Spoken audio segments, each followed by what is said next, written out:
പ്രൈസലോ ദൈവത്തിൻ്റെ അതിപരിശുദ്ധ നാമം വാഴ്ത്തപ്പെടുമാറാകട്ടെ. അനുഗ്രഹമേറിയ നല്ല സമയത്തിനായി കർത്താവിനെ സ്തുതിക്കുന്നു, സ്തോത്രം ചെയ്യുന്നു. ഈ രാത്രിയുടെ യാമത്തിൽ എബനേസർ ഗോസ്ബൽ ടി.വിയുടെ നിത്യജീവൻ്റെ മൊഴികൾ എന്ന ഈ വാട്സപ്പ് കൂട്ടായ്മയിൽ ദൈവവചന സന്ദേശവുമായി നിൽപ്പാൻ കർത്താവ് ഒരുക്കിയ നല്ല അവസരത്തെ ഓർത്ത് നന്ദിയോടെ സ്തോത്രം ചെയ്യുന്നു. ഇതിലേക്ക് എന്നെ ക്ഷണിച്ച കർത്താവിൽ പ്രിയദാസൻ പ്രിയ അബ്രഹാം പാസ്റ്റർ അവരുകളെയും അദ്ദേഹത്തിൻ്റെ കുടുംബത്തെയും ഈ അവസരത്തിൽ ഓർത്ത് കർത്താവിന് സ്തോത്രം ചെയ്യുന്നു. പ്രിയപ്പെട്ടവൻ്റെ മിനിസ്ട്രികൾ കർത്താവ് ധാരാളമായി അനുഗ്രഹിക്കുമാറാകട്ടെ. എൻ്റെ പേര് സാബു എന്നാണ്, സാബു അഞ്ചൽ എന്നാണ് എൻ്റെ ഐഡൻറ്റിറ്റി. കഴിഞ്ഞ നാളുകളിൽ ലോകപരമായ അനുഭവങ്ങളിൽ ജീവിച്ചു. ലോകത്തിൻ്റെ വിവിധ മേഖലകളിൽ സഞ്ചരിച്ചു. കള്ളനും കൊലപാതകയും എന്ന് വേണ്ട 22 കേസിലെ പ്രതിയായി ജീവിച്ച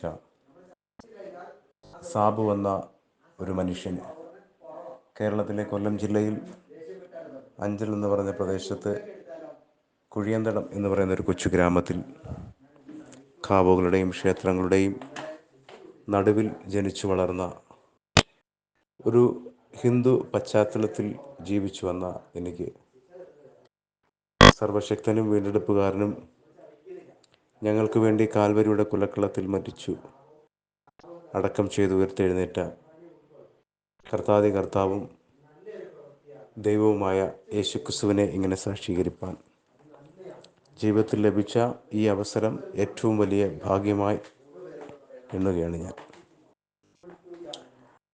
പ്രിയമുള്ളവരെ, ഞാൻ ഓർമ്മിപ്പിച്ചതുപോലെ അപ്പനും അമ്മയ്ക്കും 3 മക്കളിൽ രണ്ടാമത്തെ മകനും 2 പെൺമക്കളുടെ നടുവിൽ ഒരു ആൺപൈതലുമായി ജനിച്ചു വളർത്തപ്പെട്ടു. അപ്പൻ്റെയും അമ്മയുടെയും സഹോദരങ്ങളുടെയും പ്രിയപ്പെട്ടവരുടെയും ഒക്കെ വാത്സല്യം ഏറ്റവും അധികം ലഭിച്ചു. അതിന് പ്രത്യേക ഒരു കാരണം കൂടിയുണ്ട്. 5ാം ക്ലാസ്സിൽ പഠിക്കുന്ന സമയത്ത് ഒരു മാർച്ച് മാസത്തിലെ 5ാം ക്ലാസ്സിലെ പരീക്ഷ സമയം, പരീക്ഷയുടെ അവസാന ദിവസം ബസ്സിൽ വന്നിറങ്ങി സ്കൂളിൻ്റെ മുമ്പിൽ ഇറങ്ങി റോഡ് ക്രോസ് ചെയ്യുന്ന സമയത്ത് ഒരു വാഹനം അതിവേഗത്തിൽ വന്ന് എന്നെ ഇടിക്കുകയും, ആ വാഹനം എന്ന് പറയുന്നത് ഒരു വിവാഹത്തിന് വേണ്ടി വരനെയും കൊണ്ടുപോകുന്ന വാഹനമായിരുന്നു. ഹിന്ദു ആചാരപ്രകാരം രാഹുറും സമയവും ഒക്കെ വൈകി വന്ന ഒരു വാഹനമായിരുന്നു. അതുകൊണ്ട് വളരെ വേഗത്തിൽ അവർ കൃത്യസമയത്ത് യഥാസ്ഥാനത്ത് എത്തുവാനുള്ള ലാഘവത്തോടെ വലിയ സ്പീഡിൽ വന്നുകൊണ്ടിരുന്ന വാഹനം ഞാൻ ക്രോസ് ചെയ്യുന്ന സമയത്ത് എന്നെ ഇടിക്കുകയും എനിക്ക് വളരെ സീരിയസ് ആയ അനുഭവം ഉണ്ടായി. തിരുവനന്തപുരം മെഡിക്കൽ കോളേജിലേക്ക് എന്നെ കൊണ്ടുപോവുകയും അവിടെ ഏകദേശം 3 മാസത്തോളം ആശുപത്രിയിൽ വളരെ സീരിയസ് ആയ അനുഭവത്തിൽ ഞാൻ അഡ്മിറ്റ് ആകുകയും അതിനുശേഷം ഒരു പുതിയ ജീവനിലേക്ക് വന്ന ഒരു സന്തോഷത്തിൽ എൻ്റെ പ്രിയപ്പെട്ടവർ എന്നെ ഒരുപാട് സ്നേഹിക്കുകയും എന്നെ കരുതുകയും ചെയ്ത ഒരനുഭവമായിരുന്നു. വസ്ത്രമായാലും ഭക്ഷണമായാലും എവിടെയായാലും പോകുവാനും വരാനും ഒരു സ്വാതന്ത്ര്യവും, അവന് രോഗി എന്നൊരു പരിഗണന നൽകി ഒരു വലിയ സ്വാതന്ത്ര്യവും തരികയും ഒക്കെ ചെയ്തു. എന്നാൽ അതെല്ലാം എൻ്റെ ജീവിതത്തിലെ മോശകരമായ സിറ്റുവേഷനിലേക്ക് ഞാൻ പോകുവാനൊരു കാരണമായി. ഒരു നിയന്ത്രണവുമില്ലാതെ എന്നെ സ്നേഹിച്ച പ്രിയപ്പെട്ടവർക്ക് ഞാൻ നിരാശ മാത്രം നൽകി. എന്ന് വെച്ചാൽ, ഞാൻ 5ാം ക്ലാസ്സിൽ പഠിക്കുമ്പോഴാണല്ലോ ആക്സിഡൻ്റ് ഉണ്ടാകുന്നത്. ശേഷം ഞാൻ ഏകദേശം ഒരു 8ാം ക്ലാസ്സിലേക്ക് എത്തുന്ന സമയമായപ്പോൾ ഞാൻ നല്ല രീതിയിൽ ലഹരി ഉപയോഗിക്കുന്ന ഒരു മനുഷ്യനായിട്ട് മാറി. മദ്യപാനവും പുകവലിയും എന്ന് വേണ്ട വെറിക്കൂത്തുകളും എല്ലാം ഞാൻ ശീലിച്ച ഒരു മനുഷ്യനായിട്ട് മാറി, ഒരു പൈതലായിട്ട് മാറി. 5ലും 6ലും ഒക്കെ 6ലും 7ലും 8ലൊക്കെ പഠിക്കുന്ന സമയത്ത് എൻ്റെ അപ്പനോളം പ്രായമുള്ള പ്രിയപ്പെട്ടവരുമായിട്ടുള്ള സഹവാസം, കൂട്ടുകെട്ടും, സ്കൂളിൽ അസുഖത്തിൻ്റെ പേര് പറഞ്ഞ് സ്കൂളുകളിൽ പോകാതെ ഞാൻ ഇവർ ജോലി ചെയ്യുന്ന ഭാഗങ്ങളിൽ കറങ്ങി നടക്കുകയും ആ സ്ഥലങ്ങളിൽ ഷാപ്പുകളിൽ നിന്ന് മദ്യം, കള്ള്, ചാരായം ഒക്കെ വാങ്ങി ഇവർക്ക് കൊണ്ടു കൊടുക്കുകയും അതിൻ്റെ പ്രത്യുപകാരം എന്ന തരത്തിൽ നാവിൽ ചെറിയ ചെറിയ തരത്തിൽ രുചി പകർന്നു തന്നു. അങ്ങനെ അത് ശീലമാക്കി ഒടുവിൽ നല്ല ഒരു മദ്യപാനിയായി തന്നെ മാറി. ഏകദേശം 18-19 വയസ്സായപ്പോൾ വീട്ടിൽ നിന്ന് പുറത്താകുന്ന തരത്തിൽ, വീട്ടുകാർക്ക് എന്നെ ഒരു തരത്തിലും ഉൾക്കൊള്ളുവാൻ പറ്റാത്ത തരത്തിൽ ഒരു ദ്രോഹിയും ഉപദ്രവകാരിയുമായി മാറിയ ഒരനുഭവം. അപ്പനോട് യാതൊരുവിധ കരുണയുമില്ല, സ്നേഹവുമില്ല. അമ്മയോട് ബഹുമാനമില്ല, സ്നേഹമില്ല. സഹോദരങ്ങളോട് കരുതലില്ല, സ്നേഹമില്ല. ബന്ധുക്കളോട് ആരോടും യാതൊരു വിധമാകുന്ന ഒരു സ്നേഹവും പ്രകടിപ്പിക്കാൻ കഴിയാത്ത തരത്തിൽ ഫുൾ ടൈം മദ്യത്തിൻ്റെയും മയക്കുമരുന്നിൻ്റെയും ലഹരിയിൽ മാത്രമായി സഞ്ചാരം. ഒടുവിൽ കേസിൻ്റെ മേൽ കേസുമായി വീട്ടുകാർക്ക് സമാധാനവും സന്തോഷവും നഷ്ടപ്പെട്ടു. അപ്പനെ തല്ലുന്ന ആളായി മാറി, അമ്മയെ തല്ലുന്ന ആളായി മാറി.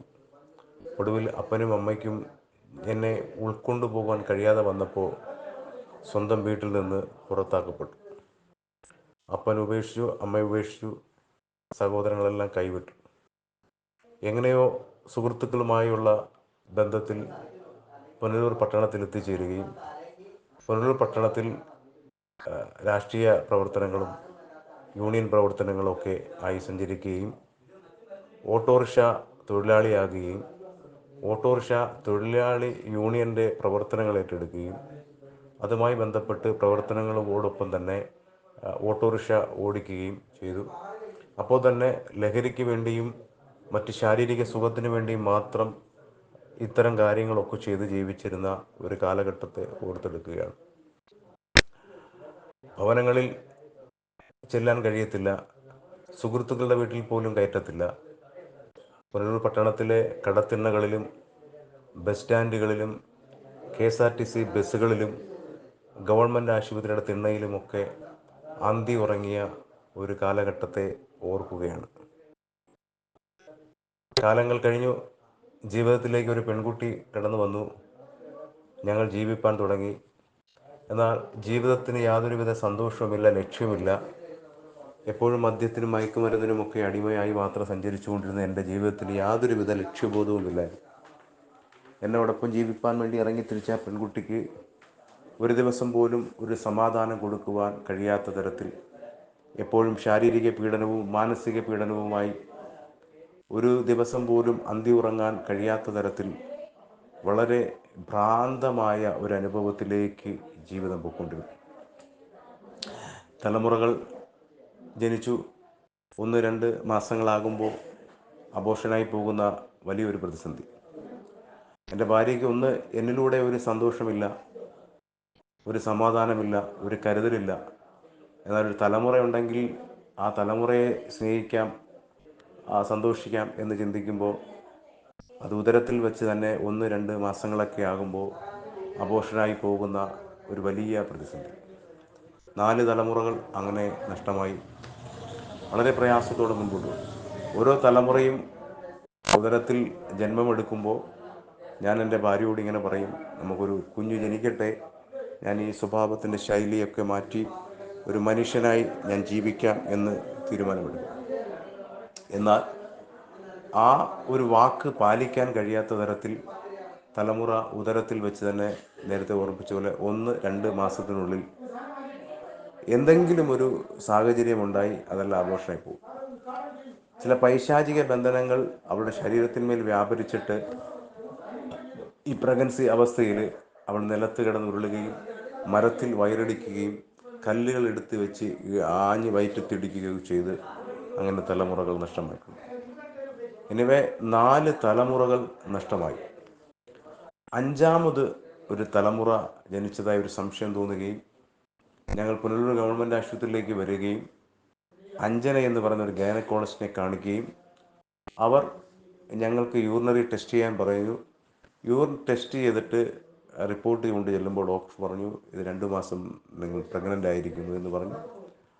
വളരെ സൂക്ഷിക്കണം എന്ന് പറയുവാൻ തക്കണം. കാരണം ചില നാളുകൾക്ക് മുമ്പ് ഈ അബോർഷനാകുന്ന സമയത്ത് മുഴുവൻ ഇവരെ തന്നെയാണ് കാണിച്ചത്.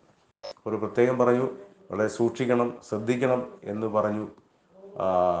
വളരെ സന്തോഷത്തോടെ ഞങ്ങൾ ഹോസ്പിറ്റലിൽ നിന്ന് പുറത്തേക്ക് ഇറങ്ങി വരുമ്പോൾ എനിക്ക് കാണുവാൻ കഴിഞ്ഞത്, ഞാൻ ആശുപത്രിയുടെ വെളിയിൽ ഫ്രണ്ട് വശത്താണ് ഞാൻ ഓട്ടോ ടാക്സി ഓടുന്നത്. അവിടെ തന്നെയാണ് ഞങ്ങളുടെ യൂണിയൻ്റെ പ്രവർത്തനങ്ങളും ഞങ്ങൾ ക്രമീകരിച്ച സ്റ്റാൻഡുമൊക്കെ. ആ സ്റ്റാൻഡിനോട് ചേർന്ന് ഒരു ഗവൺമെൻറ് ആശുപത്രിയുടെ വാതിക്കൽ ഒരു മനുഷ്യൻ നിന്ന് ഉറക്കെ വിളിച്ചു പറയുന്നു, ദൈവത്തെ മറന്നുപോകുന്നവരെ ഓർത്തുകൊള്ളുവിൻ, ഞാൻ നിന്നെ കീറിക്കളയും, വിടുവിപ്പാൻ ആരുമുണ്ടാകുകയില്ല. ഇത് കേട്ടപ്പോൾ എനിക്ക് ഒരു കാര്യം മനസ്സിലായി. ഇവിടെ ഒരു പാസ്റ്ററാണ് നിന്ന് പ്രസംഗിക്കുന്നത്. ഒരുപക്ഷെ അദ്ദേഹം മതപരിവർത്തനം നടത്തുകയാണോ എന്നൊക്കെ എൻ്റെ ഉള്ളിൽ ഒരു സംശയമുണ്ടായി. ഞാനും ഭാര്യയുമായി റോഡിലേക്ക് ഇറങ്ങി വരുന്നു.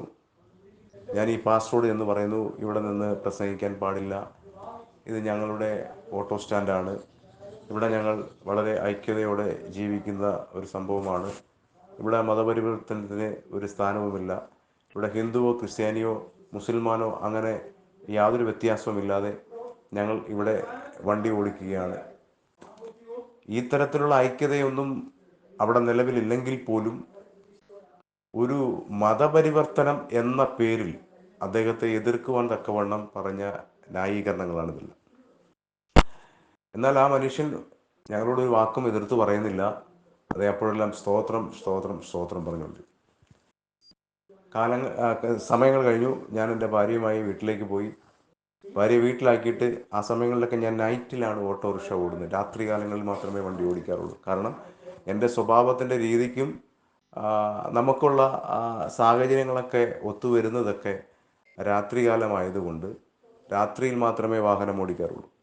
ആ വാഹനം ഓടിക്കാൻ വേണ്ടി രാത്രിയിലേക്ക് ഞാൻ കടന്നു വരുമ്പോൾ അതേ സ്ഥലത്ത് തന്നെ ആ മനുഷ്യൻ പ്രസംഗിച്ചുകൊണ്ട് നിൽക്കുന്ന ഒരു സിറ്റുവേഷനാണ് കാണുന്നത്. ഞാൻ പെട്ടെന്ന് തന്നെ എനിക്ക് കോപമുണ്ടായി. എന്നോടൊപ്പം സഹകരിക്കുന്ന 2 പേരെ വിളിക്കുന്നു. തൊട്ടടുത്തൊരു മദ്യഷോപ്പിലേക്ക് പോകുന്നു. ആവശ്യത്തിലേറെ മദ്യപിക്കുന്നു. അന്ന് നൈറ്റ് ഓടണം എന്നുള്ള ആ ഉത്തരവാദിത്തത്തെ മറന്ന് ആവശ്യത്തിലേറെ മദ്യപിച്ചിട്ട് ഞാൻ പുറത്തേക്ക് ഇറങ്ങി വരുന്നു. ഈ മനുഷ്യനെ അതിക്രൂരമായി മർദ്ദിക്കുന്നു. ഞാനും എൻ്റെ 2 സുഹൃത്തുക്കളും ചേർന്ന് അതിക്രൂരമായി ആ മനുഷ്യനെ മർദ്ദിപ്പാൻ തക്കവണ്ണമിടയായി. അദ്ദേഹത്തിൻ്റെ വസ്ത്രം വലിച്ചു കീറി, അദ്ദേഹത്തിൻ്റെ ബൈബിൾ വലിച്ചു കീറി, അദ്ദേഹത്തിൻ്റെ പക്കലുണ്ടായിരുന്ന ചെറിയ ലേഖനങ്ങളൊക്കെ വലിച്ചു കീറി, അദ്ദേഹത്തെ നിലത്തിട്ട് വലിച്ചഴിക്കുന്നു. എന്ന് വേണ്ട, ഒരു മനുഷ്യനെ എന്തൊക്കെ ചെയ്യുവാൻ കഴിയുമോ കൊലപാതകമൊഴിച്ച് ബാക്കിയെല്ലാം അദ്ദേഹത്തെ ചെയ്യുവാൻ തക്കവണ്ണമിടയായി. ഞങ്ങളെന്തോ വലിയ കാര്യം ചെയ്ത ലാഘവത്തോടെ അട്ടഹസിച്ച് കാണിച്ചു തരാം, ഇനി ഒന്നിനെ വെച്ചേക്കത്തില്ല, അങ്ങനെയാണ് ഇങ്ങനെയാണെന്നൊക്കെ അട്ടഹസിച്ചു. ഞങ്ങളെന്തോ വലിയ കാര്യം ചെയ്തതുപോലെ ഞങ്ങൾ പോകാൻ തക്കവണ്ണമിടയായി. ദിവസങ്ങൾ കഴിഞ്ഞു. ഒരു സുപ്രഭാതത്തിൽ ഞാൻ എൻ്റെ സുഹൃത്തിൻ്റെ ഒരു സഹോദരിയുടെ വിവാഹ നിശ്ചയവുമായി ബന്ധപ്പെട്ട് മറ്റൊരു ഭാഗത്ത് ഞങ്ങൾ വിവാഹ നിശ്ചയം കഴിഞ്ഞു. അതിൻ്റെ ആഘോഷവുമായി ബന്ധപ്പെട്ട് നിൽക്കുമ്പോൾ എനിക്ക് ഒരു അറിവ് കിട്ടി. എൻ്റെ ഭാര്യയ്ക്ക് എന്തോ ശാരീരിക അസ്വസ്ഥ ഉണ്ടായിട്ട് അതെ ഈ ദേവദാസനെ അടിച്ചു എന്ന് പറയുന്ന ഞങ്ങൾ പോയി ഡോക്ടറെ കണ്ട അതേ ആശുപത്രിയിൽ തന്നെ കൊണ്ടുവന്ന് അഡ്മിറ്റ് ചെയ്തിരിക്കുന്നു എന്ന് എന്നോട് പറയാൻ തക്കവണ്ണമിടയായി. ഞാൻ വളരെ അബോധാവസ്ഥയിലായതുകൊണ്ട് എൻ്റെ സുഹൃത്തുക്കളെല്ലാവരും കൊണ്ടുവന്ന് ഈ ആശുപത്രിയുടെ മുമ്പിലാക്കി ഇറക്കി വിട്ടു. എന്നാൽ അവിടെ എന്തിനാണ് വന്നത് എന്നുള്ളതാകുന്ന ഓർമ്മ പോലും നഷ്ടപ്പെട്ടിട്ട് അബോധാവസ്ഥ ആശുപത്രിയുടെ തിണ്ണയിൽ എന്നെ കിടത്തിയിട്ട് ഈ പ്രിയമുള്ളവർ കടന്നുപോയി. അന്ന് രാത്രി മുഴുവൻ ഞാൻ അവിടെ ആ ആശുപത്രിയുടെ തിണ്ണയിൽ കിടന്നുറങ്ങി. നേരം വെളുത്തപ്പോൾ ഞാൻ എഴുന്നേറ്റിങ്ങനെ ഇരിക്കുകയാണ്. എന്താണ് ഇതെനിക്ക് സംഭവിച്ചതെന്ന് അറിയില്ല. ഞാൻ ഇന്നലെ എനിക്ക് ഓർമ്മയുള്ള സമയത്ത് ഞാൻ ഇവിടെ അല്ലായിരുന്നു. ഇപ്പോൾ ഞാൻ പുനലൂർ താലൂക്ക് ആശുപത്രിയുടെ മുമ്പിലുള്ള ആ പഴയ കെട്ടിടത്തിൻ്റെ തിണ്ണയിൽ കിടന്നുറങ്ങുകയാണ്. എന്തിനാണ് ഇവിടെ വന്നത്, എങ്ങനെ ഇവിടെ വന്നു, ആരാണ് എന്നെ ഇവിടെ കൊണ്ടുവന്നതെന്നും ഒരു ഓർമ്മയുമില്ലാതെ ഞാൻ ഇങ്ങനെ ചിന്തിച്ചിരിക്കണം എന്താണ് സംഭവം. അങ്ങനെ ഇരിക്കുമ്പോൾ എൻ്റെ വീടിനടുത്തുള്ള ഒരു സഹോദരി വന്ന് എന്നോട് ചോദിക്കുന്നു, എൻ്റെ ഭാര്യയുടെ പേര് അനിതയെന്നാണ്. അനിതയ്ക്ക് എന്ത് പറ്റി, എങ്ങനെയുണ്ട് എന്ന് ചോദിക്കുന്നു. അപ്പോഴാണ് എനിക്ക് എൻ്റെ ഓർമ്മ തിരിച്ചു കിട്ടിയത്. അതെ, ഇന്നലെ എൻ്റെ ഭാര്യയ്ക്ക് എന്തോ സംഭവിച്ചു എന്ന് ഞാൻ കേട്ടു. അവളെ ഇതേ ഹോസ്പിറ്റലിൽ കൊണ്ടുവന്നിരിക്കുന്നു എന്ന് കേട്ടു. അതിനാണ് ഞാനിവിടെ വന്നിരിക്കുന്നത് എനിക്ക് മനസ്സിലായി. ഞാൻ വേഗത്തിൽ വാർഡിലേക്ക് ചെല്ലുമ്പോൾ കാണുന്നൊരവസ്ഥ, വളരെ ക്ഷീണമായ ഒരു സാഹചര്യത്തിൽ എൻ്റെ ഭാര്യ ആ ആശുപത്രിയിൽ കിടക്കുകയാണ്. എന്താണ് സംഭവിച്ചെന്ന് പറഞ്ഞപ്പോൾ ഒന്ന് വീണു എന്ന് മാത്രമേ എൻ്റെ ഭാര്യ പറയുന്നുള്ളൂ, മറ്റൊന്നും എന്നോട് പറയുന്നില്ല. അങ്ങനെ ഞാൻ വേഗത്തിൽ ഡോക്ടറെ അടുത്ത് പോയി. ഡോക്ടറിനോട് പറഞ്ഞു, നമുക്കൊരു സ്കാൻ ചെയ്ത് നോക്കാം. എന്തായാലും ശരി, നിങ്ങളുടെ ഭാര്യ വീണിട്ടുണ്ട്, നല്ലതുപോലെ ബ്ലീഡിംഗ് ഉണ്ട്, എന്തോ കാര്യമായ ഒന്ന് സംഭവിച്ചിട്ടുണ്ട്. അപ്പോൾ നമുക്കൊരു സ്കാൻ ചെയ്ത് നോക്കിയിട്ട് നമുക്ക് കാര്യങ്ങൾ ചെയ്യാമെന്ന് പറഞ്ഞു. അങ്ങനെ ഒരു സ്കാൻ ചെയ്യുന്നു. സ്കാനിങ് റിപ്പോർട്ട് ഡോക്ടറെ കാണിച്ചു. ഡോക്ടർ സ്കാൻ റിപ്പോർട്ട് പരിശോധിച്ചിട്ട് ഇങ്ങനെ പറഞ്ഞു, 2 മാസം കഴിഞ്ഞ് 2.5 മാസത്തിലേക്ക് കയറുന്ന ഒരു സിറ്റുവേഷനാണ് ഇപ്പോൾ നിങ്ങളുടെ ഭാര്യയുടെ അവസ്ഥ. എന്നാൽ നിങ്ങളുടെ ഭാര്യയുടെ വീഴ്ചയിൽ യൂട്രസിന് എന്തോ കാര്യമായ ക്ഷതമേറ്റിരിക്കുന്നു. അതുകൊണ്ട് ഈ കുഞ്ഞിനെയും കിട്ടുവാൻ സാധ്യതയില്ല. ഒരു പക്ഷേ യൂട്രസ് കൂടെ റിമൂവ് ചെയ്യേണ്ടതായി വരും എന്ന് പറയാൻ തക്കവണ്ണമിടയായി. സ്വാഭാവികമായും ഒരു മനുഷ്യൻ എന്ന നിലയിൽ വളരെ ഒരു ഭാരമുണ്ടായി. ഇന്നലകളിലൊക്കെ തലമുറയെ കാണണമെന്ന് ആഗ്രഹിച്ചു. ആ തലമുറകളൊക്കെ നശിച്ചുപോയി. എങ്കിലും ഒരു പ്രത്യാശയുള്ളത്, നാളെ ഒരു തലമുറ ലഭിക്കുമല്ലോ എന്നുള്ളൊരു പ്രത്യാശയുണ്ട്. കാരണം അതിനൊരു സാധ്യതയുണ്ട്. എന്നാൽ ഇപ്പോൾ കേൾക്കുന്ന വാർത്ത, ഈ കുഞ്ഞിനെ ലഭിക്കുകയില്ല എന്ന് മാത്രമല്ല, യൂട്രസ് കൂടെ റിമൂവ് ചെയ്യുക എന്നുള്ളതാണ്. സ്വാഭാവികമായും തളർന്നുപോയി. ഒരു മനുഷ്യനെന്ന നിലയിൽ ഒരു യൂട്രസിന് കേടുപാടുകളില്ല എങ്കിൽ പിന്നെ ഒരു തലമുറയെ ലഭിക്കും എന്നൊരു പ്രതീക്ഷയുണ്ടാകും. ഇത് ആ പ്രതീക്ഷയും നഷ്ടപ്പെട്ടു, ഈ തലമുറയും നഷ്ടപ്പെടുന്നു. വളരെ തകർന്നു പോയൊരനുഭവമാണ്. എൻ്റെ ജീവിതത്തിൽ ഞാൻ എൻ്റെ കുടുംബത്തിൽ വളരെ മോശക്കാരനായതുകൊണ്ടും എൻ്റെ ജീവിതാനുഭവങ്ങൾ വളരെ മോശതരത്തിലായതുകൊണ്ടും എനിക്ക് മാന്യമായ തരത്തിലൊന്നും ഒരു വിവാഹ ജീവിതത്തിലൂടെ ഒരു പെൺകുട്ടിയെ കിട്ടത്തില്ല എന്നുള്ള ഒരു സിറ്റുവേഷൻ ആയതുകൊണ്ട് എന്നെ പേഴ്സണലി ഇഷ്ടപ്പെട്ട് എൻ്റെ കൂടെ ഇപ്പോൾ ജീവിക്കാൻ ഇറങ്ങി വന്ന ഒരു പെൺകുട്ടിയാണ് എൻ്റെ ഭാര്യ. എന്നെപ്പോലെ മോശമായ മൃഗതുല്യനായ ഒരു മനുഷ്യനോടൊപ്പം ഇറങ്ങിത്തിരിച്ച് ജീവിതം ആരംഭിച്ചതുകൊണ്ട് എൻ്റെ വീട്ടുകാർ എൻ്റെ ഭാര്യയെയും ഉപേക്ഷിച്ചു. ഇങ്ങനെ ഒരു മകളില്ല. എൻ്റെ വീട്ടുകാർ എന്നെ മുന്നമേ ഉപേക്ഷിച്ചു. എൻ്റെ ഭാര്യ വീട്ടുകാർ എന്നോടൊപ്പം ഇറങ്ങി വന്ന ഒരേ ഒരു കാരണം കൊണ്ട് അവളെ ഉപേക്ഷിച്ചു. ഒരു സഹായത്തിന് ഒരു ഗ്ലാസ് വെള്ളം എടുത്ത് ഒന്ന് കൊടുക്കാൻ പോലും സഹായത്തിന് ആരുമില്ലാത്ത ഒരനുഭവത്തിലേക്ക് ഞങ്ങൾ മാറി. ജീവിതത്തെക്കുറിച്ച് യാതൊരു ഉത്തരവാദിത്വം ഇല്ലാത്തത് കൊണ്ട് അവൾക്ക് കൊടുക്കേണ്ടതാകുന്ന ട്രീറ്റ്മെൻറ്റ് കൊടുക്കാനോ അവൾക്ക് വേണ്ടതാകുന്ന കെയറിങ് കൊടുക്കാനോ പറ്റാതെ മദ്യത്തിൻ്റെ ഈ ഒരു ടെൻഷൻ മാറ്റാൻ വേണ്ടി മദ്യത്തിൻ്റെ ലഹരി മാറുമ്പോൾ കഞ്ചാവ്, അത് മാറുമ്പോൾ മറ്റ് കൃത്രിമമായി ഉണ്ടാക്കിയ ലഹരിയിലേക്കൊക്കെ കടന്നു. എന്ന് പറഞ്ഞാൽ പല്ലിയുടെ വാല് പോലും കരിച്ച് ലഹരിയാക്കി ബീഡിക്കകത്ത് ചേർത്ത് വലിച്ച് ലഹരി കൊണ്ട് നടക്കുന്ന അനുഭവങ്ങൾ. അങ്ങനെ പലതരത്തിൽ കൃത്രിമമായ ലഹരി കണ്ടെത്തി എപ്പോഴും സ്വബോധമില്ലാതെ നടക്കാൻ വേണ്ടി ആഗ്രഹിക്കുന്ന ഒരനുഭവമായിരുന്നു.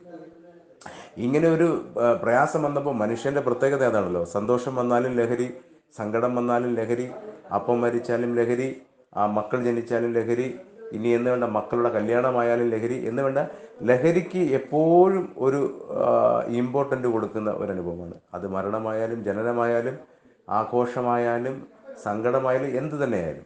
അപ്പോൾ അതിൽ തന്നെ ഇങ്ങനെ കഴിയുകയാണ്. ഇത് മറക്കാൻ എന്ന പേരിൽ, ഈ സങ്കടം ഒഴിവാക്കാൻ എന്ന പേരിലൊക്കെ ഫുൾ ടൈം ലഹരി നടക്കും.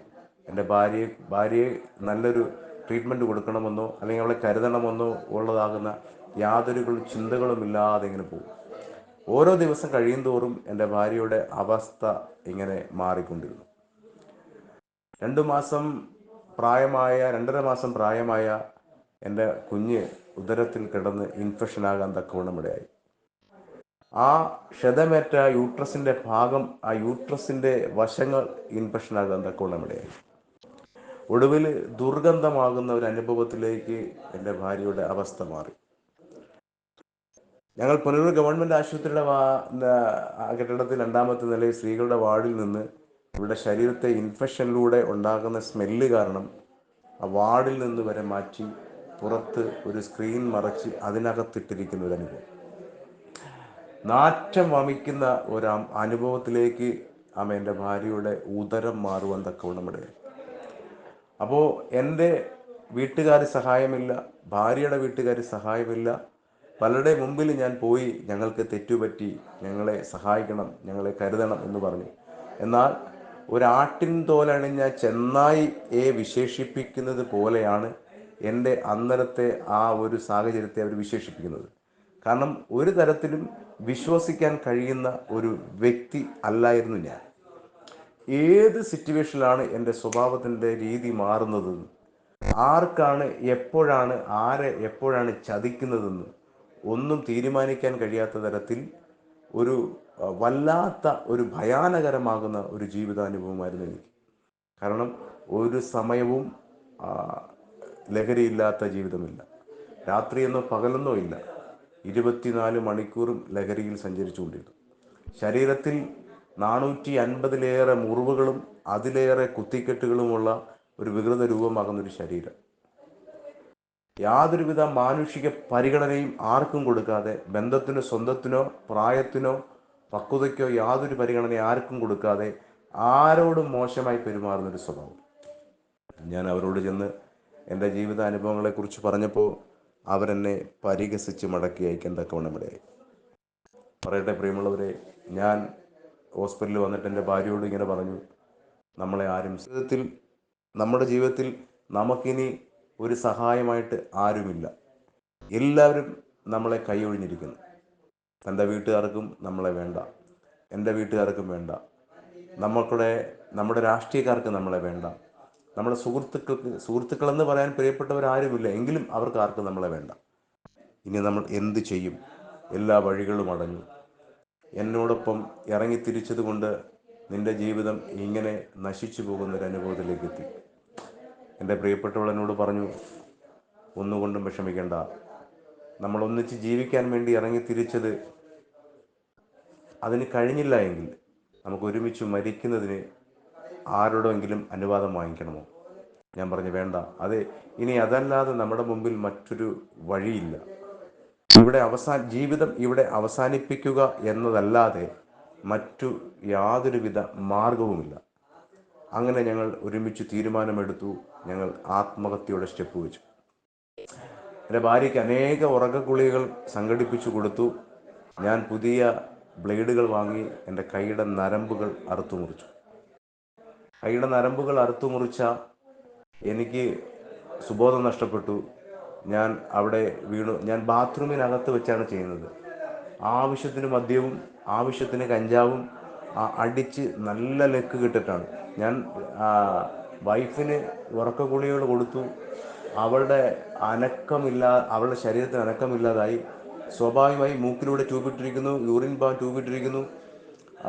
അത്തരം അവസ്ഥയിൽ കിടക്കുന്ന ഒരാൾക്ക് ബന്ധപ്പെട്ട് ഇത്രത്തോളം 36-ൽ പരം ഉറക്ക ഗുളികകൾ കൊടുത്ത് കുറെ കഴിയുമ്പോൾ അവളുടെ ചലനശേഷി നഷ്ടപ്പെട്ടു. അവൾ വിളിച്ചിട്ട് അനക്കമില്ല.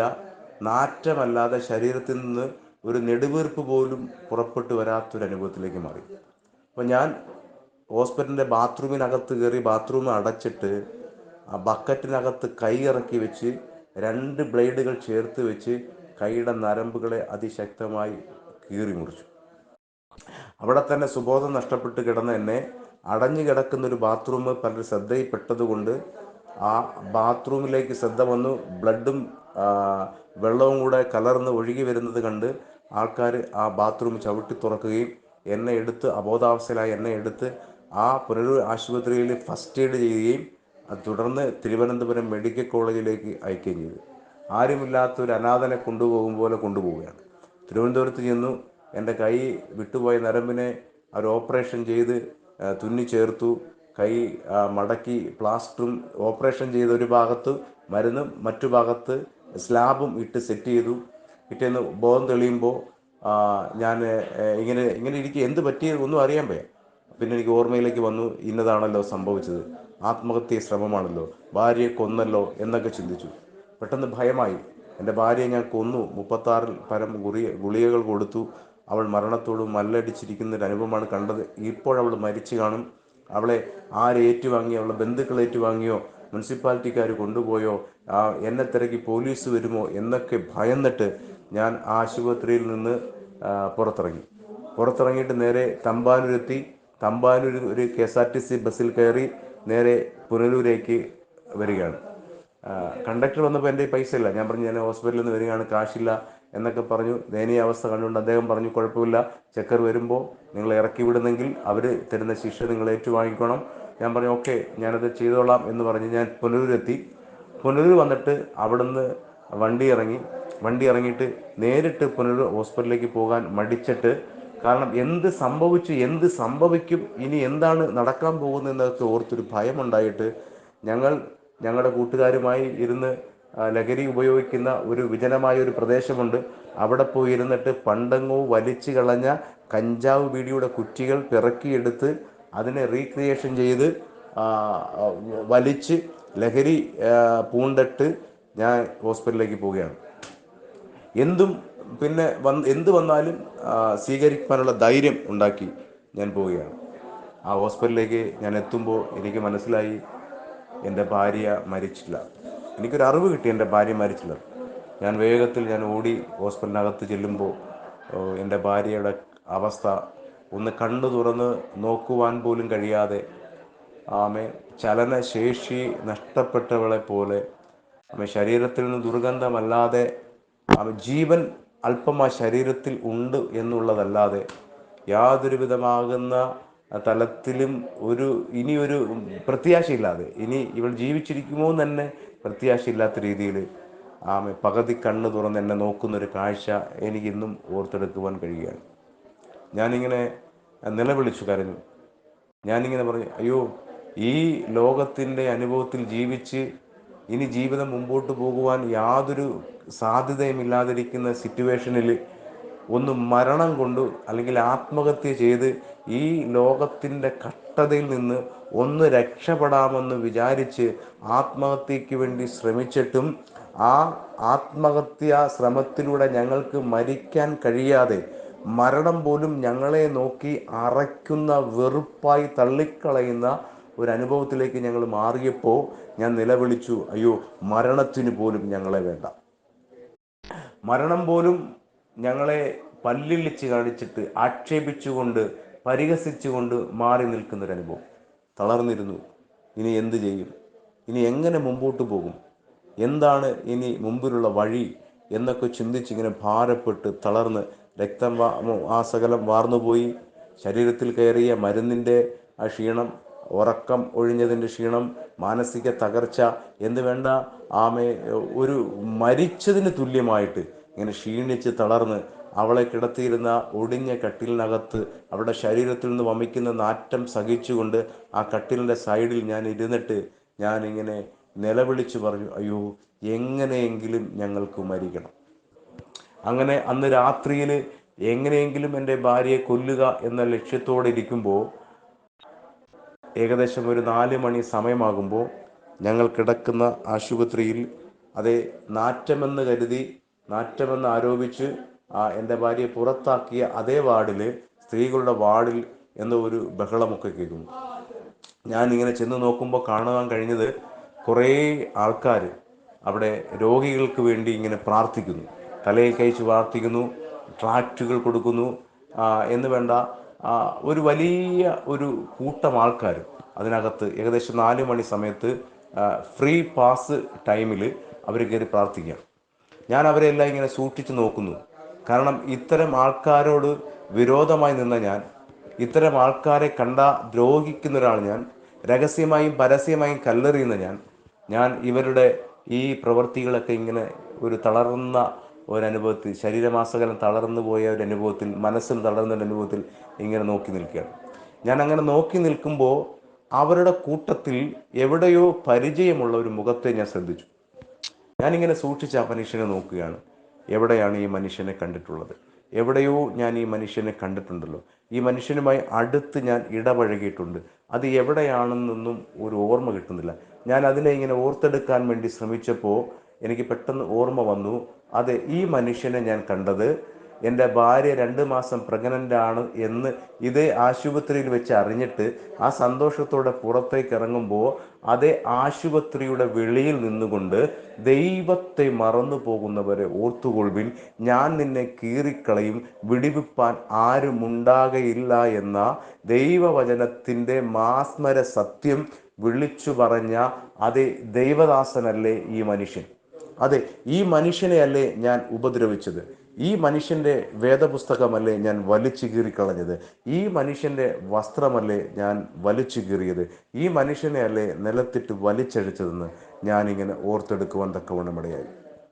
ആമേ, ഞാൻ അദ്ദേഹത്തെ ശ്രദ്ധിച്ചു. ഞാൻ കാണുന്നത് അദ്ദേഹം പ്രായമുള്ള അമ്മച്ചിമാർക്കൊക്കെ പൈസ കൊടുക്കുന്നു. ചായ വാങ്ങിക്കൂ, ഭക്ഷണം വാങ്ങിക്കൂ എന്ന് പറഞ്ഞ് പൈസ കൊടുക്കുന്നു. ഞാനും എൻ്റെ മനസ്സിലും രക്ഷയെക്കുറിച്ച് അറിയില്ല, യേശുക്രിസ്തുവിനെ കുറിച്ച് അറിയില്ല, പ്രാർത്ഥിച്ചാൽ സൗഖ്യം കിട്ടുമെന്നറിയില്ല.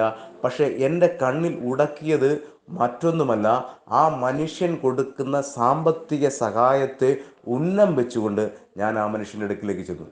എന്നെ കണ്ടിട്ട് അദ്ദേഹം ഭയന്ന് ഓടുവാൻ തുടങ്ങി. അദ്ദേഹം ആശുപത്രിയിലെ വെളിയിലേക്ക് ഓടി. ഞാൻ പുറകെ ഓടിച്ചെന്നു. ഞാൻ ഓടിച്ചെന്നിട്ട് ആ മനുഷ്യൻ്റെ കയ്യിൽ പിടിച്ചിട്ട് ഞാൻ ഇങ്ങനെ പറഞ്ഞു, ദൈവദാസനെ, പാസ്റ്ററെ, ഉപദേശി, ഞാൻ നിങ്ങളെ ഉപദ്രവിക്കാൻ വന്നതല്ല. ഞാൻ ആഹാരം കഴിച്ചിട്ട് ദിവസങ്ങളായി. എൻ്റെ ശരീരമാസകലം തളർന്നു പോകുന്നു. എനിക്ക് നിൽക്കുവാൻ കഴിയുന്നില്ല. കഴിയുമെങ്കിൽ എനിക്കും കൂടെ ഒരു നേരത്തെ ആഹാരം വാങ്ങിത്തരുമോ? ഞാൻ പറയട്ടെ പ്രിയമുള്ളവരെ, ജീവിതത്തിൽ ഞാൻ ആദ്യമായി അറിയുന്ന ഒരു സത്യം, എനിക്ക് ജന്മം തന്ന അപ്പൻ പോലും, എന്നെ 10 മാസം ചുമന്ന് പ്രസവിച്ച് എന്നെ മുലയൂട്ടി വളർത്തിയ എൻ്റെ അമ്മ പോലും, എനിക്ക് ഓർമ്മ വെച്ച നാൾ മുതൽ എൻ്റെ സ്വഭാവത്തിൻ്റെ ശൈലി മാറിയത് കൊണ്ട് മാത്രം എന്നെ സ്നേഹിക്കാതെ തള്ളിക്കളഞ്ഞ അനുഭവമാണ്. കുടുംബക്കാർക്ക് സ്നേഹമില്ല, വീട്ടുകാർക്ക് ആർക്കും സ്നേഹമില്ല, സഹോദരങ്ങൾക്ക് സ്നേഹമില്ല.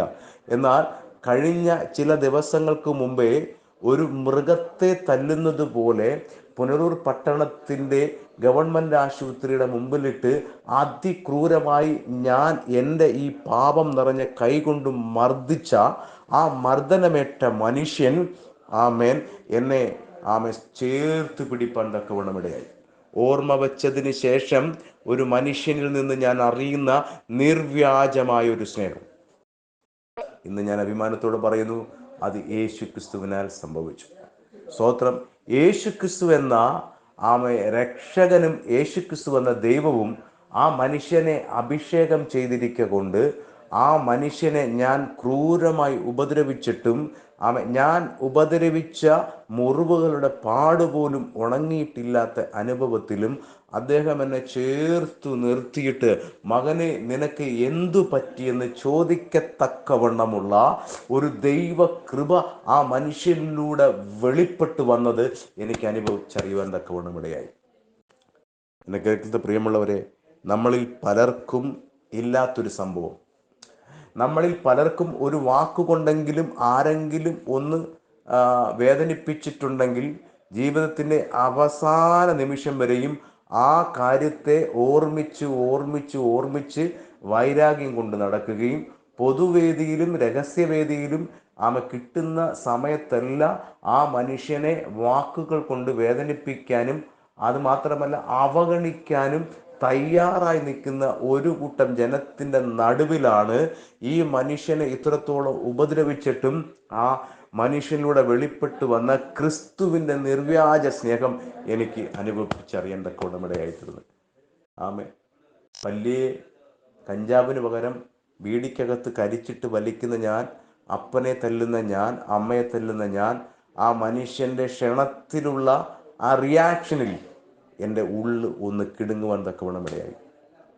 ആമേ, എൻ്റെ മനസ്സിൽ ഞാൻ ചിന്തിച്ചേ, ഈ മനുഷ്യന് എങ്ങനെ സാധിക്കുന്നു ഇത്രത്തോളം ക്രൂരമായി ഉപദ്രവിച്ചൊരു വ്യക്തിയെ ഇത്രത്തോളം സ്നേഹിക്കാൻ, മകനെ എന്ന് വിളിക്കാൻ, എൻ്റെ സങ്കടങ്ങൾ കേൾക്കാൻ, എന്നോടൊപ്പം ആ നാറ്റം വെച്ച സ്ക്രീനകത്തേക്ക് കയറി വരുവാൻ, എന്നോടൊപ്പം ആ സ്ക്രീനകത്ത് ഇരിക്കുവാൻ, എന്നോടൊപ്പം ഇരുന്ന് സംസാരിക്കുവാൻ, എൻ്റെ ഭാര്യയുടെ ശിരസിലൊന്ന് തൊടുവാൻ, അവൾക്ക് വേണ്ടി ഒന്ന് പ്രാർത്ഥിപ്പാൻ ആ മനുഷ്യന് ലഭിച്ച ദൈവകൃപ, അത് യേശുവിലൂടെ ലഭിച്ച നിർവ്യാജ സ്നേഹത്തിൻ്റെ തെളിവാണെന്ന് എനിക്ക് ബോധ്യപ്പെട്ടു. Praise the Lord. പറയട്ടെ പ്രിയമുള്ളവരെ, അദ്ദേഹം ഞങ്ങളുടെ അടുക്കിലിരുന്നു, ഞങ്ങൾക്ക് ഭക്ഷണം വാങ്ങി തന്നു, അദ്ദേഹം ഞങ്ങൾക്ക് വേണ്ടി പ്രാർത്ഥിച്ചു. അദ്ദേഹം മടങ്ങിപ്പോകാൻ നേരത്തൊരു പുതിയ നിയമം ഞങ്ങളുടെ പക്കൽ തന്നു. എന്നിട്ട് അദ്ദേഹം തന്നെ രേഖപ്പെടുത്തിയ ഒരു ഭാഗം അടയാളപ്പെടുത്തി, അദ്ദേഹം തന്നെ അടയാളപ്പെടുത്തിയിട്ട് പറഞ്ഞു, നിങ്ങൾക്ക് സമയം കിട്ടുമ്പോഴൊക്കെ ഇത് വായിക്കണം, ഇത് നിങ്ങളുടെ ജീവിത അനുഭവവുമായി ബന്ധമുള്ളതാണ്.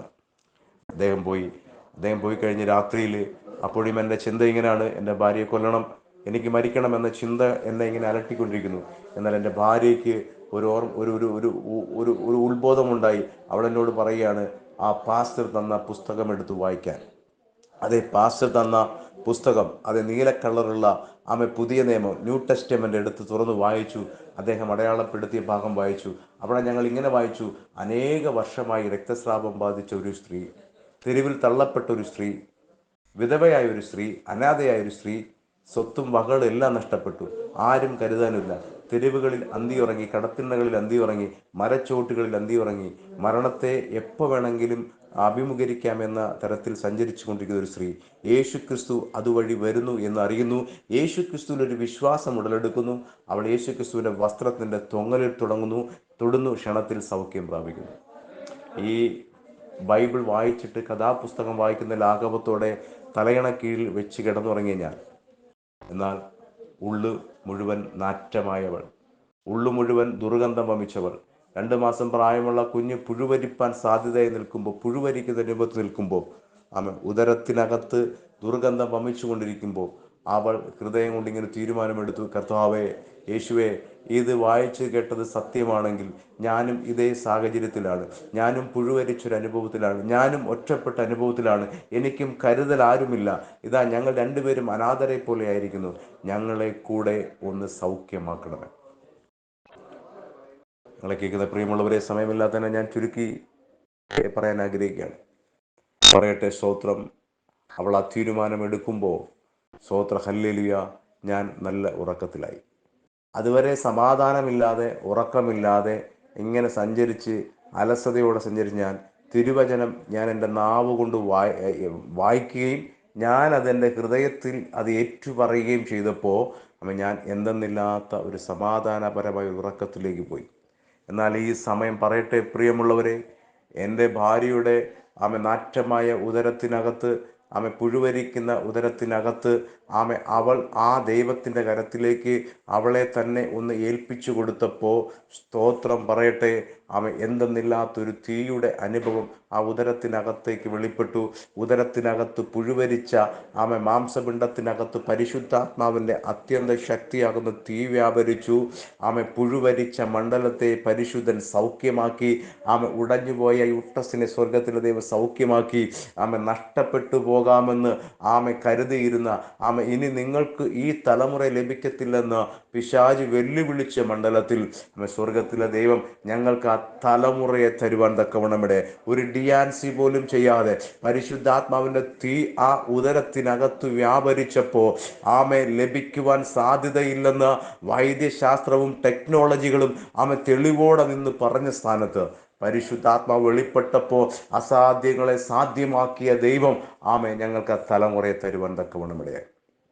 2-2.5 മാസത്തിൽ ഉടഞ്ഞുപോയ യൂട്രസിനകത്ത് പുഴുവരിച്ചു പോയ തലമുറയെ, അഴുകിപ്പോയ തലമുറയെ, നാറ്റമായി പോയ തലമുറയെ സ്തോത്രം, സ്വർഗം എടുത്തുകളയാതെ അതിനെ തന്നെ രൂപാന്തരപ്പെടുത്തി ഷേഗ എന്ന പേരിൽ എന്നോടൊപ്പം പ്രാർത്ഥിക്കുന്ന, എന്നോടൊപ്പം പരസ്യമായി ശുശ്രൂഷ ചെയ്യുന്ന, എന്നോടൊപ്പം ഉപവസിക്കുന്ന, ആരാധിക്കുന്ന ഒരു അഭിഷേകം പ്രാപിച്ചൊരു പെൺകുഞ്ഞായി മാറത്തക്കവണ്ണം സ്വർഗം ഞങ്ങളോട് മനസ്സലിവാൻ തക്കവണ്ണം ഇടയായി. കർത്താവായ യേശു ക്രിസ്തുവിൻ്റെ മനസ്സലിവ് കാരണം സ്തോത്രം ഞങ്ങൾ ഏൽപ്പിച്ചു കൊടുത്തപ്പോൾ ഇനി മറ്റൊരു മാർഗവുമില്ല, യാതൊരുവിധ സാധ്യതകളുമില്ല. സ്തോത്രം സറണ്ടർ ആവുക എന്ന് പറയുന്നത് പോലെ ദൈവത്തിൽ അങ്ങ് ഞങ്ങളെ ഏൽപ്പിച്ചു കൊടുത്തു. ഇനി ഞങ്ങൾക്ക് ജീവിക്കാൻ സാധ്യതയില്ല. കർത്താവ് അവിടെ ഞങ്ങളുടെ മനസ്സലിവാൻ തക്കവണ്ണം ഇടയായി. എന്നെ കേൾക്കുന്ന പ്രിയമുള്ളവരെ, 2.5 മാസത്തിൽ തകർന്നു പോകേണ്ട സ്ഥാനത്ത് 2.5 മാസത്തിൽ പുഴുവരിച്ചു പോയതിനെ സ്തോത്രം ഷേഗ എന്ന പേരിൽ ഇന്നേക്ക് 19 വയസ്സ് കഴിഞ്ഞ ആമേ സ്തോത്രം, ആമേ ഉപരിപഠനത്തിന് വേണ്ടി കാത്തിരിക്കുന്ന, ആമേ പ്രാർത്ഥിക്കുന്ന ഒരു കുഞ്ഞായി സ്വർഗത്തിലെ ദൈവം ഞങ്ങൾക്ക് തന്നു. മാത്രമല്ല ആമേ ഞങ്ങൾക്ക് പിന്നെയും 2 തലമുറകളെ സ്വർഗത്തിലെ ദൈവം തരുവാൻ തക്കവണ്ണം ഇടയായി. അങ്ങനെ അപ്പനെ തല്ലുന്ന, അമ്മയെ തല്ലുന്ന, കഞ്ചാവ് വലിക്കുന്ന, മദ്യത്തിനടിമയായ, ആമെ ലഹരിയിൽ മാത്രം സഞ്ചരിച്ചു കൊണ്ടുന്ന സാബ് വന്ന മൃഗതുല്യനായ മനുഷ്യൻ ആമെ കർത്താവായ യേശു ക്രിസ്തുവിനെ കണ്ടുമുട്ടുവാൻ തക്കവണ്ണം ഇടയായി. എന്നെ കേൾക്കുന്ന പ്രിയമുള്ളവരെ, ഇന്നെൻ്റെ വാക്ക് ഞാനിവിടെ അവസാനിപ്പിക്കുകയാണ്. തുടർന്നുള്ള ദിവസങ്ങളിൽ ആമെ ദൈവവചന ശുശ്രൂഷയും കർത്താവായ യേശു ക്രിസ്തുവിൻ്റെ മഹത്വവും, ആമെ സ്തോത്രം, കർത്താവായ യേശു ക്രിസ്തു എന്ന ആമെ ദൈവത്വത്തെക്കുറിച്ചും ആമെ സംസാരിപ്പാൻ തക്കവണ്ണം ഞാൻ ആഗ്രഹിക്കുന്നു. ഈ ദിനങ്ങളിൽ ആമെ സ്തോത്രം, അതിനുവേണ്ടി നിങ്ങളും എനിക്ക് വേണ്ടി പ്രാർത്ഥിക്കുക. അങ്ങനെ ഞങ്ങൾ ക്രിസ്തുവിലായി. എൻ്റെ വിഷയം, നാളെ മുതൽ എൻ്റെ വിഷയം ഇതാണ്: അങ്ങനെ ഞങ്ങൾ ക്രിസ്തുവിലായി. എങ്ങനെ? യാതൊരുവിധ സാധ്യതയുമില്ലാത്ത സ്ഥാനത്ത് ഇവനിനി തല ഉയർത്തി നടക്കുവാൻ കഴിയത്തില്ല, ഇവനിനി ജീവിച്ചിരിക്കാൻ കഴിയത്തില്ല, ഇവളിനി മരിച്ചു പോകും, ഇവക്കിനി ജീവനോടെ ഇരിക്കാൻ യാതൊരുവിധ സാധ്യതയുമില്ല എന്ന് തെളിവ് സഹിതം ലോകം എതിരായി നിന്നപ്പോൾ സ്തോത്രം, ആ തെളിവുകളെ മറിച്ചുകൊണ്ട് പരിശുദ്ധൻ ആ ഉദരത്തിനകത്ത് ഇറങ്ങി വരുവാൻ തക്കവണ്ണം ഇടയായി. ആ ഇറങ്ങി വന്നത് ഞങ്ങളുടെ ജീവിതത്തിനൊരു രക്ഷയായി, ഞങ്ങളുടെ ജീവിതത്തിനൊരു വീണ്ടെടുപ്പായി. സ്തോത്രം, ഞങ്ങളുടെ ജീവിതത്തിന് ഒരു സൗരഭ്യ വാസനയായി മാറുവാൻ തക്കവണ്ണം ഇടയായി. പ്രിയമുള്ളവരെ, അങ്ങനെ ഞങ്ങൾ ക്രിസ്തുവിലായി. ഈ സാക്ഷ്യം നിങ്ങൾക്കെല്ലാവർക്കും അനുഗ്രഹപ്രദമായി തീരട്ടെ എന്ന് ഞാൻ ഹൃദയം കൊണ്ട് ആശംസിക്കുന്നു. തുടർന്ന് നിങ്ങൾ ഞങ്ങൾക്ക് വേണ്ടി പ്രാർത്ഥിക്കുക. വരും ദിനങ്ങളിൽ അടുത്ത ഞായറാഴ്ച മുതൽ തിരുവചനം നിങ്ങളുമായി സ്തോത്രം പങ്കുവയ്ക്കാൻ ആഗ്രഹിക്കുന്നു. യേശു ക്രിസ്തു എന്ന ദൈവത്തിൻ്റെ മഹത്വം, അതിനെക്കുറിച്ച് സംസാരിക്കാൻ ആഗ്രഹിക്കുന്നു. എല്ലാവരും കർത്താവ് ധാരാളമായി അനുഗ്രഹിക്കുമാറാകട്ടെ. സമയം അനുവദിച്ചു തന്ന ഈ ഗോസ്ബൽ ടിവിക്കും കർത്തദാസനും ഈ മീറ്റിംഗ് ശ്രമിച്ചുകൊണ്ടിരിക്കുന്ന എല്ലാ പ്രിയപ്പെട്ടവർക്കും കർത്താവായ യേശു ക്രിസ്തുവിൻ്റെ നാമത്തിൽ നന്ദി പറഞ്ഞുകൊണ്ട് വാക്കുകൾ ഉപസംഹരിക്കുന്നു. ദൈവം നമ്മളെ ഏവരെയും അനുഗ്രഹിക്കുകയും സഹായിക്കുകയും ചെയ്യുമാറാകട്ടെ. Thank you. God bless you.